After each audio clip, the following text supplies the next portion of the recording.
તો રાજકોટના પ્રભારી જીતુભાઈ વાઘાણીએ કોંગ્રેસ પર પ્રહારો કર્યા છે।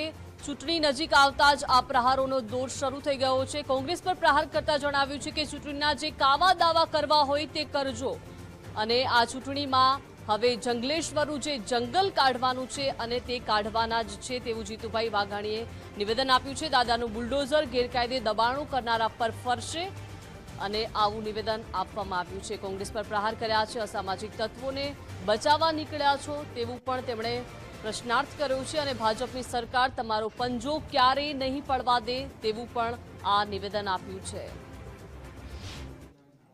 ત્યારે તમારે ચૂંટણીના કાવા દાવા કરવા હોય કરજો। જંગલેશ્વરનું જંગલ એ કાઢવાના કારણ કે તે કેવી પ્રવૃત્તિઓ થાય છે, કોને બચાવવા નીકળ્યા છો તમે, કેવા લોકોને બચાવવા નીકળ્યા છો?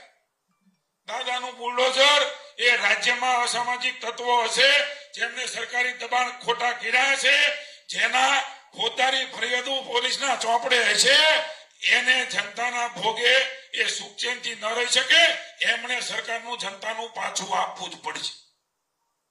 એને કોઈને કોઈની વાત આડે જોડીને વાત કરે, ક્યાં સામાન્ય માણસ અને ક્યાં આ સમાજને શોષિત કરતા હોય। હું બધાને નથી કહેતો, મોટા ભાગના ચોપડામાં એના નામ નીકળે, માણસને મારી નાખવાના ભૂતકાળના બનાવો એ જંગલેશ્વરમાં હોય,